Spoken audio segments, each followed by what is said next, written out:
Assalamu alaikum rahmatullahi wa barakatuh. Welcome to Ramadan Reset with me, Lauren Booth, who has not had her nap today. So a bit like a toddler, around 7:30 in the evening, I may burst into tears, get really annoyed. Who can tell how this is going to go?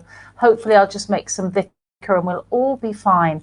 How's your day going? How's your fasting? May Allah Ta'ala bless you. And if you can't fast, know that Allah Ta'ala knows that and He'll make it easy for you and accept all of your extra ibadah and du'as and charity bi'idhnillah Ta'ala.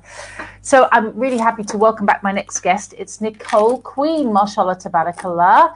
As you know, Nicole is a former photographer of nightlife who now does weddings, and she is a famous podcaster of, here we go, Salam Girl. Salam Girl, Salam Girl podcast. Hey, Assalamu alaikum, Lauren. I'm so excited to be here with you again and to be with all of you this week. And inshallah, you guys are excited. We are approaching those last 10 days of Ramadan. So may all the blessings and all the fast and all the charity that you've all done be accepted, inshallah. Ameen, Ya Rabbul Alameen. We're going to be talking a little bit today. Oh, big thank you to watan.org.uk. We have to always remember to say that because they are amazing for giving such great content for 30 days, for helping me to bring together friends, people I've worked with, and colleagues from around the world to keep us all upbeat, I think, and connected with one another. So jazakallah khairan, and jazakallah for all that they do for Syrian refugees, mashallah. So we're going to be chatting today, Nicole, about what non-Muslims think about Ramadan, because that's something people don't often ask. They have a sense of people not knowing, which can be frustrating, but what do we think about it before? What did we think before we came to Islam? So, Nicole, first of all, how long have you been Muslim, for those who don't know? 13 years. Alhamdulillah. About 13 years. Okay. I won't ask you how old you were then, but you were full-time. You're in full-time work. You're in full-time work, weren't you, at the time? I was working full-time and, of course, supporting myself. I was single when I first came to Islam, so had bills to pay. And I can tell you that I had no idea what the reality behind Islam was. I really compared it to Hinduism and Buddhism and isms, like I thought that it was part of a faith where people worshipped multiple gods, possibly. I had never actually really understood what they believed, but I knew that a lot of South Asian people were Muslim and Middle Eastern people were Muslim. And so I assumed that they didn't worship the same Abrahamic God that I knew of as a Christian. You know what's interesting? Just hearing you talk then, it makes me think that actually in the Western world, there's this idea that there's white people faith and brown people faith. Yes. And so white people faith is all very, very sensible, although, of course, it's very convoluted. So there's God in his heavens who may or may not be three, and Jesus who may or may not be the Son of God. And we all sit down nicely and we pray nicely and we have little Easter celebrations. And everybody else is nutty. Yeah. I think that pretty much summarizes my attitude for Islam. Even though I would never put it into words. I wouldn't have even admitted that to myself. That's basically it. Or is it? Am I wrong? No, that is the embarrassing truth. And I blush at the thought because I definitely was one of those white people who thought that brown people's religion was very dramatic. It was something theatrical that had special clothing that had to be worn, and there were special statues and flowers, and maybe you offered food to something that wasn't living, and you prayed to that. And I really put them all in this group, and that all people that were not Christian or Jewish, just because I had learned about Judaism through Christianity, all of the other people were doing something strange. It was, and you know what? So sorry to jump in there, but I was just thinking that didn't you learn about Islam or any other faiths at school in America? I You know, what's funny is like now I go to public schools and I give the lesson on what Muslims believe to I think it's the seventh grade class when they get introduced into that section. And so I'm so happy to be able to do that because I remember that when I was in school, like Islam was a Turkish Ottoman Empire. And it was all about the historical aspects of how they occupied territories and how they grew their regions and and those kind of things. I knew nothing about what they believed as a faith. It was mainly just Muslims were this Ottoman Empire, and it was nothing but historical facts and regions, and along the same lines as learning about Napoleon. That's interesting. The other fact, Nicole, is that teachers have to multitask. So in our schools in the West, any lessons on Islam will be taught by either a secular or a Christian teacher. Yes. Yeah. So I am happy to be part of an organization, the Islamic Network Group, and they have organizations in the U.S. called the Islamic Speakers Bureau, and we get to go into public schools, and during that time in seventh grade where they learn about what others believe, I get to go in front of the whole seventh grade class and tell them who Muslims are, like all the different regions that we come from, what we look like, all the different faces of Islam, and what we believe from a completely educational standpoint. So the schools accept it because it's completely on an educational democracy type, diplomatic standpoint. We're just teaching them. We're not in there preaching or anything like that. And it's so great because I can answer their questions and kind of squash out some stereotypes that they might be feeling. And a lot of them are super curious. Tell us about some of those amazing questions you must have had. So I've had, even the scariest part is when I get, 200 high school seniors or something in there, and you're just like, oh, wow, what are they going to ask? And I've had them ask the most simple questions. And I'm so happy because I realize that a lot of them, this is their first introduction to the reality of our religion. And I'm able, as a former Christian, and as a person who grew up just like they did here in the West, I'm able to communicate with them in a way that they understand, even with the slang terms that they use, jokes that they use, bring up stuff that they think is funny and relatable. And I get questions like simple stuff like, why do you wear a scarf? Did your husband make you wear a scarf? Do you pray to the god of the moon? Wow. Yeah. That's interesting. That's an it's an interesting little, misunderstanding, isn't it? It's something to do with the moon. They pray a lot, therefore they pray to the moon. Because they hear the different things, like they know about Ramadan. They know about Ramadan, but they don't really know why we have Ramadan. What's the story behind it? And they know that it's got something to do with moons, and that we use a lot of times that Turkish symbol of the crescent moon and star. A lot of times you see that as a representation of Islam, or people wear that around their neck to say that they're Muslim.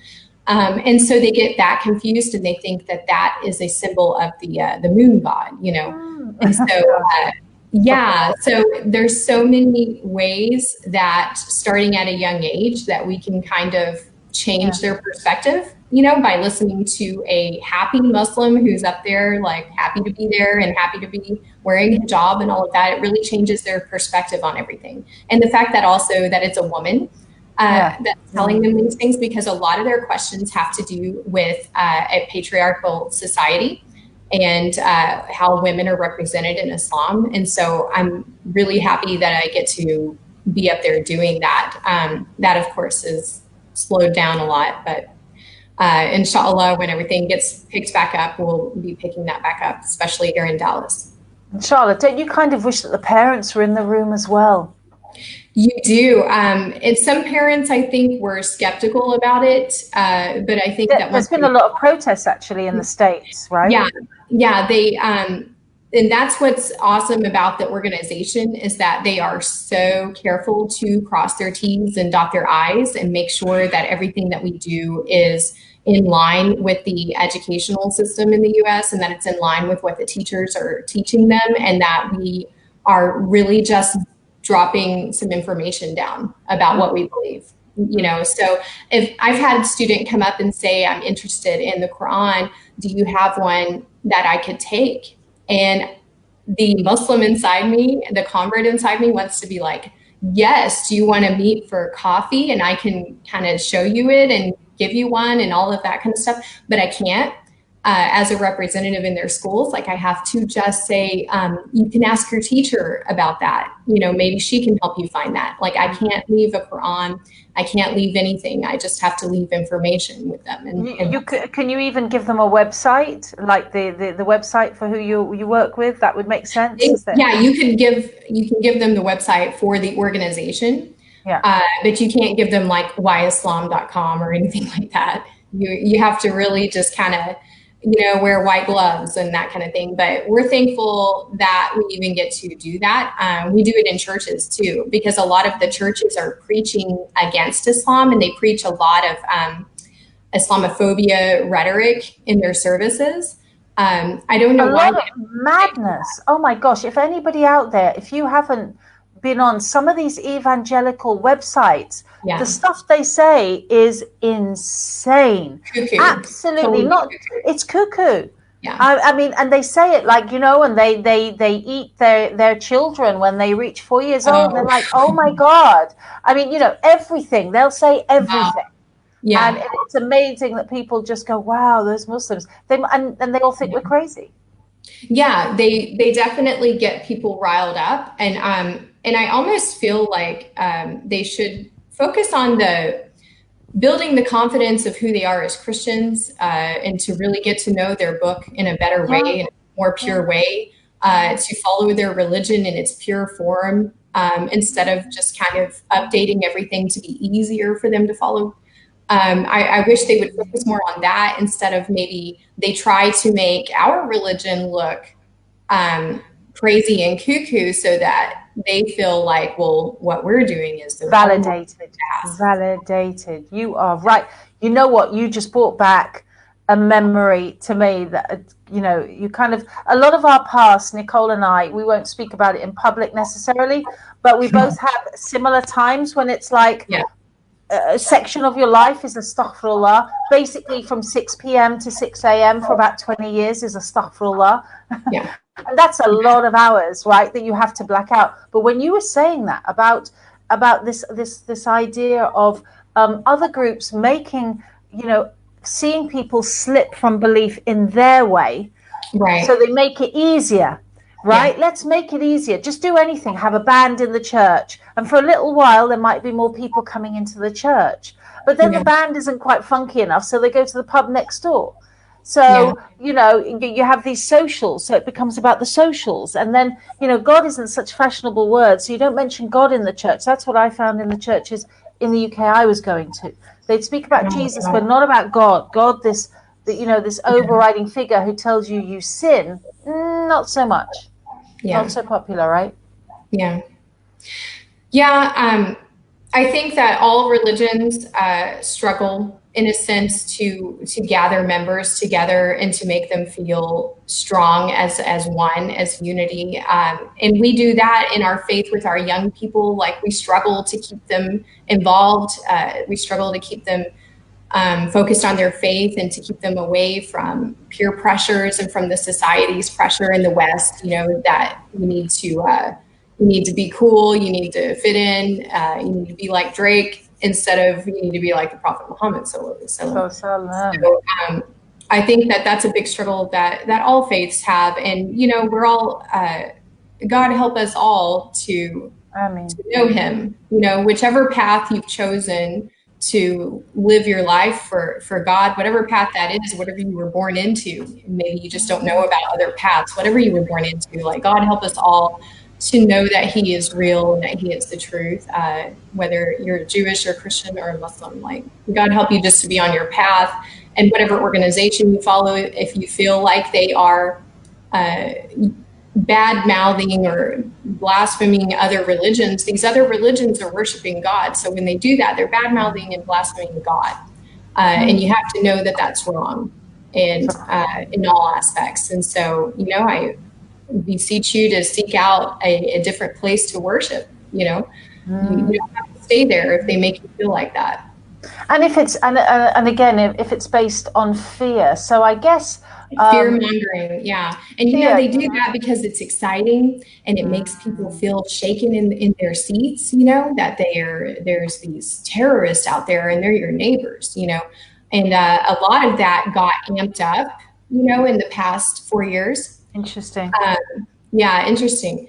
And so that got really amped up. And so the need for people to be able to go out and to say, well, I'm a Muslim and I'd like to share my faith with you as your brother or sister in monotheism, like that we all worship the same God. And I'd like to build a bridge with you, to have somebody come in and do that is just so important, because you really want to alleviate fear mongering. We don't want that to happen. And we want to build bridges and to show people all the things that are common between us, because how is that unity that we read about in the Holy Quran going to happen, that unity where we are all one ummah, if we are all so divided? I'm going to take some questions and comments now because we've got a wonderful array of people. Salam alaikum. How are you doing, guys? Welcome to our living rooms. These are our living spaces. This is how we do things. Pictures on the wall. Who are you, sisters? Zulifka Ajaz Ali. Are you asking who are you, sisters, or how are you? I'm Lauren Booth. I'm a journalist, a broadcaster, and this is... I'm Nicole Queen, and I am a fan of Lauren Booth.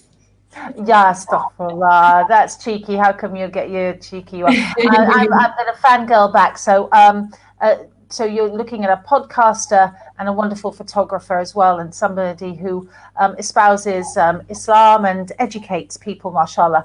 And we're really glad to be here tonight, talking about what non-Muslims perceive about the faith generally, but specifically about our religious practices such as Ramadan. So Asha, who's been here from the beginning, I feel like, that thing, we've been on a journey together, haven't we, me and you, Asha, mashallah. She's from Malaysia, and she says, some missionary Christians said Muslim women oppress ourselves because we covered our head and and dress modestly, but in the Bible, the women had to cover their head. And they don't read their own Bible. So would you like to address that, Nicole?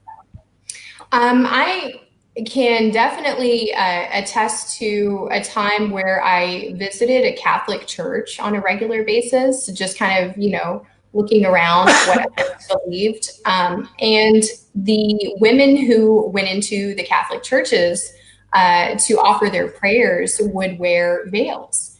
And the Catholic Church precedes the Protestant religion, where, you see that transition and that shift that kept happening in Christianity as the world changed. So in the before times, before the religion transitioned into the Protestants, there was mainly just Catholicism. And the women did wear veils, and wearing a veil also, even preceding that time, women wore veils around their hair. They covered their hair as a sign also that they were of a class of women who were considered to be like, that you were a person that had like a reputation, or that you were from a good family, that you were a pious girl. It had always, in all of time and all of history, women covering their bodies, even wearing, in the West, wearing bonnets over their hair, covering their bodies, having little parasol umbrellas, and walking around with lace gloves on, and just revealing yourself to men was never something that was seen as a positive aspect of a woman. It was definitely practiced throughout all generations that women had some sort of covering over themselves. And then things changed, like as the world changed, women covered less and less, and women also, their responsibilities in this world became heavier, where they needed to be able to get out and work and run and do all of these things. And so I think that society changed a lot. But if you look at the biblical times, definitely women identified themselves as believers of God, as worshipers of God, by having these veils. There were women who didn't, and they were representing themselves as people who were available. There were women, they would wear ornaments around their ankles, like bells or little bracelets and stuff. So when they walked, you would hear them. And there were women that were like that were kind of making themselves available for, monetary reasons. And I believe that things just kind of progressed with that, but it's always been there. It's always been there in Christianity. Even when I went to church, it was considered kind of taboo if I were to show up to church wearing pants when I was young. Really? That's interesting. Yeah, we didn't wear pants to church. We wore skirts. Which meant trousers, by the way, for the rest of the world. Yeah, knickers. We wore skirts.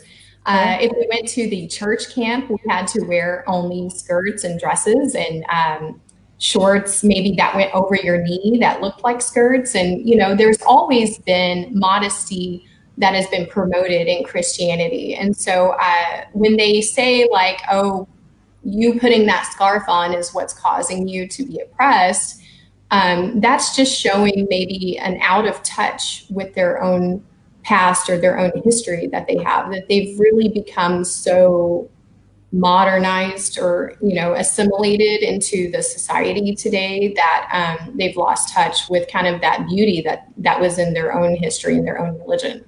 Nicole, tell me, how did it feel? Can we just talk a little bit about how you would dress, or just a vague idea, in the week before Islam, and then what that modesty felt like when you picked it up? Maybe it came gradually, or was there a revelation of I don't want to do this anymore? Because going to the clubs and taking photographs has an expectation of really minimal covering. You're young, you're attractive, you're in the clubs, you don't wear much. So we can put it like that, right? Absolutely. That was how I got a lot of the positions that I had, or the accounts that I had with different clubs and different restaurant openings and things like that, was because I was an attractive woman who could also do this job that was mainly done by men. And being that person allowed more of the high profile people to allow me to take their photographs. Because I was a more approachable person. And so they would say, yeah, sure, you can take my picture, whereas a man, probably they would have been like, oh, get out of here, no pictures. So that was part of my lifestyle. The more, I can tell you this, that the more that I got closer to God, and the more that I got my heart or my insides closer to God, the more embarrassed I felt by my appearance when I was being very revealing. And it was like this kind of baby step process where I started to feel like I didn't want to have shirts that were low cut. I didn't want to reveal cleavage. I was more aware of the things that I used to be proud to promote, and that I definitely was one to promote. So it got to where I felt inner shame that I hadn't really felt before. I would go in my closet to find something more modest to wear. Like if I wanted to go to an Islam 101 class, like I would be like, oh my God, I need to have like a long skirt. And I needed even just sleeves that went down to my elbows was really difficult to find in my closet. So I really had to slowly purchase things that were more modest. And I took baby steps to get used to this idea that I didn't want to show off, and that I had a new kind of outlook on myself. And that was something that I'll always be thankful for, no matter what, is that my view of myself and how I felt and how the way other people saw me changed in a different. Do you still buy into this westernized, because it's not just the West, but westernized ethic, Bollywood and Hollywood ethic, that the more you show, the more liberated you are as a woman? So I think that liberation is about freedom. It's about the ability to represent yourself in whatever way that makes you feel the best. So some women, that is how they feel liberated, because they may be or maybe have covered themselves for different reasons before, and it wasn't because they wanted to. So taking off the clothes is liberation for them. And I understand what's going on in their heads with that. I understand that. For me, I had no rules and could wear anything I wanted. And so it wasn't a big deal to dress like that, to be, showing off and things. So I wouldn't say that dressing sexy would have liberated me, because that was something that I took for granted. It was something I did every day. I felt a little more liberated in the sense of, wow, it's so different for me to not dress that way. It's different for me to wear long clothes and to wear a scarf, and it's still different. And I've been doing it for now 12 years. It was about 6 to 8 months, I think, after I converted, that I started to wear the hijab. So it's still new. Because it's not a natural part of my brain of what I have a concept of getting dressed and stuff. It's something that I do.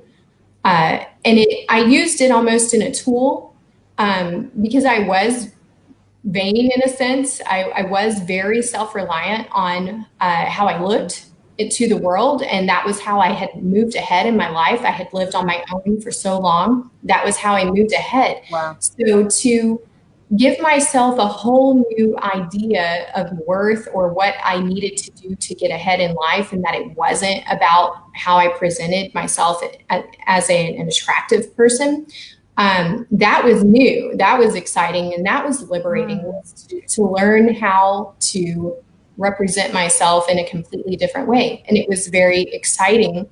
And I used wearing the hijab more as a tool to awaken an inner revolution in my brain. So if I saw my reflection in the mirror, it was like a shock every time. It was like, oh, who is that? Yeah. I wanted to bring myself on this journey, and I used the hijab to make that easier, because when I saw myself as this girl in a scarf, fully covered, then it awakened things in my mind and in my body that told me that that's how I should behave. We started tonight talking about this honest conception that there is a white people religion and brown people religion, in our minds, in the minds of many people who don't know anything about Islam or any of the Eastern religions, and lump them all together as fire breathing, moon worshipping, looking at a box in the desert kind of people, slaughtering animals. What was your expectation going into your first Ramadan? Because all of these practices, when you've gone from this libertarian, not liberated, libertarian means anything goes lifestyle, to there's going to be a restriction for 30 days, were you terrified? I actually, before I had actually taken my Shahada, I knew Muslim people, like I was, still learning and researching and stuff. And so I did practice Ramadan, I think twice before I had ever done my Shahada. The full 30 days? Yeah, fasted for the full 30 days. And it was more of just I can do that, because the Muslim people would be like, it's really hard. You can't, we can't have water, we can't have food. It's really difficult. You're all alone. You don't have a family to break your fast with or anything. And I took it on, not in a religious standpoint. I didn't worship during that time. I wasn't reading Quran or praying. So I was literally just hungry and thirsty. But it was more of a mind body kind of spiritual journey for me. And I just felt like I wanted to see if I could do it. And I loved when people would tell me that something was very difficult and very self-disciplined, and that I wouldn't be able to handle doing that, because that to me was supercharged motivation. And I would be like, oh, wow, I can totally handle that. So it was Ramadan was more of like this fun challenge that I took on. But Ramadan as a Muslim was completely different. Okay. And there were a lot more expectations on me. There was a lot more rules that came with it, a lot more regulations about how to fast, and what you should abstain from, and how you should be extra prayers, and, going to each other's homes and providing iftars for other people. And, I kind of missed the Ramadan before where it was just me and I was just kind of taking it all in. What about that big change then with the first real Ramadan, where as a Muslim, where you suddenly realized, wow, I have to train my tongue as well, so I can't just go about my everyday business, and it's a bit of an extreme diet. Yeah, it's really hard to remember. And, like I said, I've been in this for more than 10 years now. And even now, it's really hard to remember that Ramadan is not just fasting. And it's really not just fasting. That's just part of it. Because we become almost obsessed with it. Just like hijab is not just covering up with a scarf. There's so much more into it than what meets the eye. Ramadan is so much more than just not having food and water. And we forget that. I think we forget that, and we get so involved in the things that we're not doing. And then we don't really pay a lot of attention to what we are supposed to add during that month and what we're supposed to be enjoying. And so I think that part was difficult, was just learning that, okay, it's not just about the fast. There's so much more going on. This is more about me becoming ultra connected to myself and ultra connected to my faith. And then even that realization that you truly are doing this because you want God to see and you want to know for yourself, like that you have taqwa, that you're not going to sneak in there and eat food when no one's around, because of the fact that you tell yourself, like, I truly believe that Allah is here with me. I'm showing him that I have this belief in him, that I have this, I'm doing this just for him. There's no one else here to witness it, So it's definitely something to realize. And that's how I explained it to my kids. Like when we talk about fasting, I'm like, it's all about you having this close relationship with God and saying, this is how I can show you that I love and believe in you, is that I know that there's no one here, but I still abstain from these things. And it's just this ultimate portrayal of what you believe. Yeah, that's right. Worship as if Allah sees, know that he sees you even if we don't see him, which is ihsan.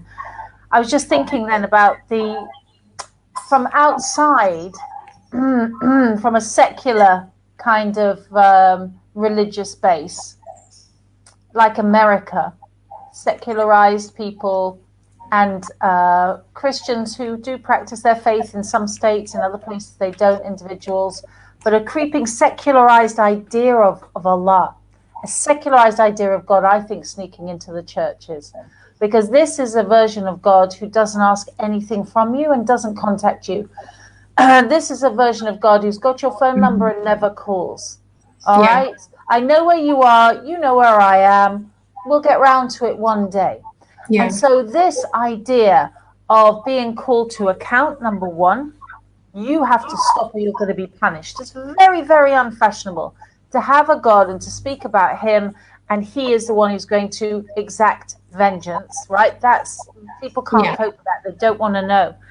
And a God telling you something directly that you have to do. So in real time, through the Holy Quran, but Allah has expectations on us because he's living right now.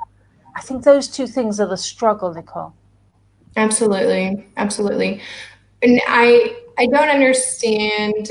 Well, I do, because I spent many years of my life knowing that God is real, knowing that he's watching, feeling guilty, having that subconscious little voice that's in there saying, what are you doing with your life? Like, don't you want to have a better purpose, or else I wouldn't be here now. If I had never really had that ability, there's no way that I could have changed my entire life to live for Allah.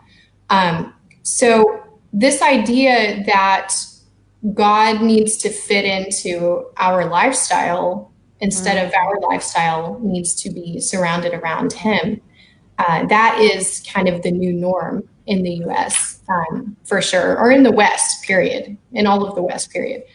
And that's what people want. They want everything to be fast, available, ready, just like it is on your smartphone. So they want their ability to say that they are worshiping to be accessible fast, easy, and it must fit into their lifestyle, whatever's Wow. convenient for them. So if they don't have time to think about God and they don't have time to make their lifestyle decisions, like who they spend their time with, what they put into their bodies, how they treat other people, like their wives and their children, and how they treat their friends, how they run their businesses, how they socialize, whether they're taking in alcohol and making really big mistakes because of that, taking in drugs and making really big mistakes because of that, and hurting other people because of those mistakes. All of these things, like they want God to fit into all of that, and they want God to accept all of those things about them, like love me anyway, even Yeah. though I don't abstain from anything, even though I don't really put you in my lifestyle choices in the bare minimum, even though I want you to just love me no matter what and accept me, and I should have the same place, in the end days as anyone else. And I'm not going to do anything to earn that. That's kind of an idea that people have today, like that God should just accept you exactly the way you are. And it's not that he doesn't love you. He loves you in all your sin and all your mistakes. God loves you. He forgives you no matter what, no matter how many times he forgives you. But what about never actually coming for forgiveness? What if you just think that this should just be accepted and you don't repent and you don't ask for forgiveness? Then do you truly believe that he's there? I don't understand how you can truly believe it if you never feel like you should ever have to be held accountable for anything that you do. But it's this idea of nature being God. I'm always fascinated by, secularists will say, nature is amazing, an amazing system. Oh, a system. Systems always have designers. Exactly. Always. There is no system that happens by accident, because that's how systems work. They have to be triggered. They have to be set in place. They have to be set up. Subhanallah. I was just thinking then about how loving the practice of Islam, loving the practice of going without things for 30 days, loving the practice of saying no to ourselves. I don't know about you, but that was something that I don't have great willpower. If Allah wasn't telling me to do this, no way I'd do this. No way. You're different. You're different. You're stubborn. Yeah, I think willpower and self-discipline and these things are so attractive. They're so attractive to me. I remember even I would look at videos of monks, for instance, who had just, given up the world, the materialistic world. They gave up the dunya, and all they follow is their beliefs. And they live their whole life based on their beliefs, and how beautiful that is. I'm so attracted to that kind of being, and that because I understand how messed up we are as people. Humans, like, we are such a hot mess. That's like a Southern phrase. We're a hot mess. And for someone to be able to overcome that and to live their whole life devoted to what they believe in is their life's purpose, I think is just that's the ultimate way to live. And the rest of us are just out here flailing in the ocean, trying to figure out which boat is close enough, which one of these boats is close enough and has enough room for me, and I'm going to jump in that boat and I'll just kind of cruise along for a while, as long as it fits into my life, So I just think that we are such a mess as people, and I think that it's a gift or a privilege as a person if you are able to devote your life to living for God and putting your life around God instead of expecting God to fit into your lifestyle.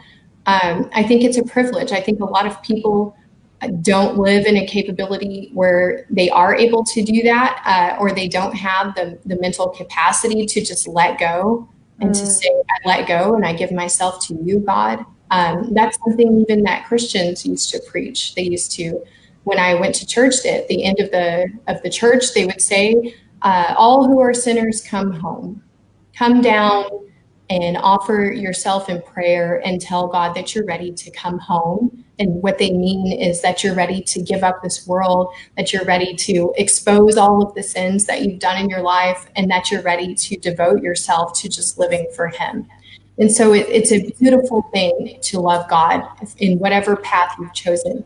And I think that it's so important that we learn to let go, to come home in a sense, as Muslims, let go of the sins of that you're doing, that you're partaking in. Ramadan is such a beautiful time to do that. We have 30 days of someone saying, come home to me. Let go of your life and come home to me.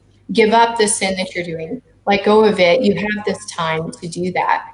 And we want to remember always about the people who wish that they had the privilege of having a problem drinking alcohol, or having a problem letting go of drugs, or having a problem with binging, or obsessive shopping, or whatever is plaguing you. There's so many different kinds of addictions. There are people out there, though, where all their main concern is feeding their children.